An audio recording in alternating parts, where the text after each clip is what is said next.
This is Jeff Timberell, Director of the Southwest Florida Real Estate Investment Association. Here to talk about real-world real estate investing part one. This is going to be the first video in a longer series of videos. This mirrors presentations we have been doing in the Southwest Florida REIA for the last 3 months. Disclosure, we're sharing our own experiences and knowledge with you. Please do your own due diligence before utilizing anything here. This is not to be construed as investment advice, and you should seek competent counsel before trying this at home. In the past 3 years, we've assisted and advised and had ownership interests in several private equity entities that employed over $14 million in capital in the Florida market, which gave us not only unique insight as to the amount of business we've done, it also gave us some great insight into how institutionalized investors employ capital. Number one key to being successful is to understand what you're there to do. In my opinion, this is the most important thing.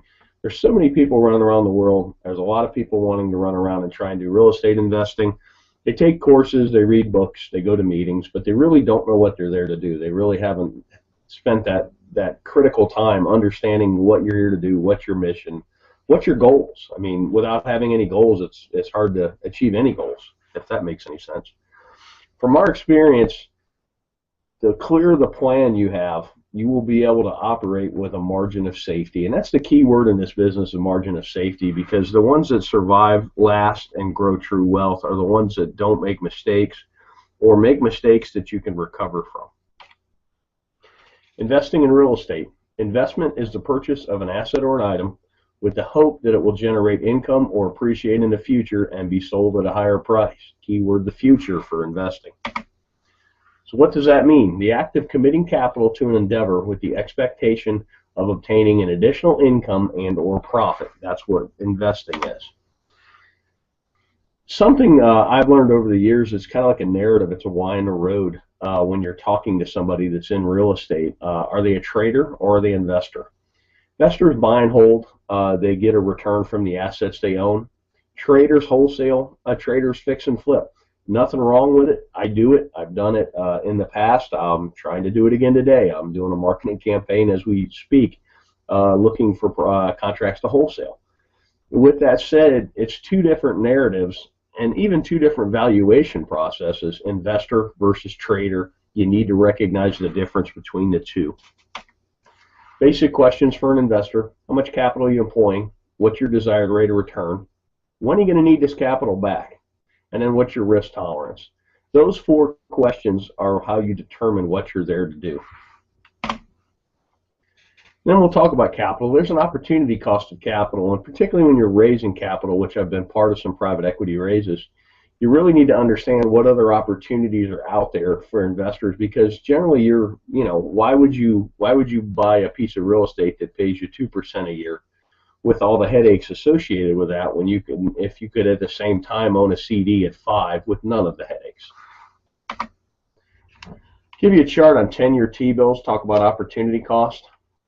You can really see the recession, the Lehman Brothers crash really killed yields, but it's killed yields no matter what. I mean, pretty much at the time I'm talking about this, yields for a 10-year T-bill are bouncing between 2.6 and 2.8%. That's a terrible yield, particularly with the amount of money they're printing. And you go back 10 years, and this is why investment real estate has become so popular, because it's one of the few places you can get a yield. Here's CD rates from 1984 on, and if you notice, about early 2000s, everybody got excited about real estate, and that's because the CD rates of return just continued to go down. So right now, my God, on a 1-year CD, you're getting not even 1%. That makes real estate attractive, and that's something to watch as well.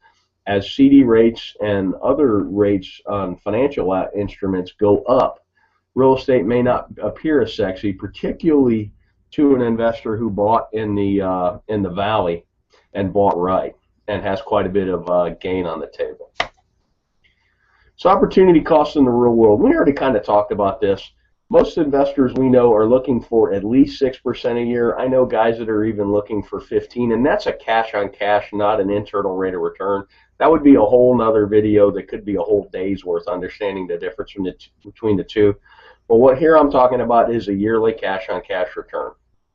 And you got to be mindful of unrealistic expectations. I've seen people that have pitched 30% returns, and I've seen investors that are looking for 30% returns. And it's really hard to do. There's a lot of randomness and a lot of happenstance, and you're going to lose a lot more than you're going to win when you're dialing up those kind of deals. Unrealistic returns can lead to bad decision making because you seem to be chasing the golden goose instead of chasing a stable investment that pays you to own it. Let's talk about risk tolerance. These are two great quotes by Warren Buffett. And risk tolerance is really age dependent and your financial situation dependent as well. But here's a great quote. Look at the market fluctuations as your friend rather than your enemy. Profit from folly rather than participate in it. And that's most real estate investors, you're supposed to be a contrarian. I kind of put the world in, you're either a salmon or you're a lemming. You're either running with the crowd or you're running against the crowd. And here's another great one. The main danger is that the timid or beginning investor will enter the market at a time of extreme exuberance and then become disillusioned when the paper losses occur. The key is to not panic and do math-based risk assessments and then math-based evaluations and then sit down and decide what you're doing. You could have bought a home in Cape Coral, Florida at the height of the market at 320 and paid cash, held it all the way through the crash, and still got a better rate of return than CDs, and it's a terrible investment because your basis is so high. Or if you trade it out, you would literally be losing money. But it's sad but you actually would have outperformed the CD, and that's kind of a interesting thing. We did some case studies of people that had bought at the top and had they held and if they had mortgages, and I think that video is on our YouTube channel as well. Thanks for watching. You can always check out our website at swflreia.com. There should be a link at the bottom of this video. If you're on our website, put yourself on our mailing list. We send out a lot of foreclosure information. We send out our meeting notices, and we also from time to time send out information like this. I hope this information is useful to you, and make it a great day.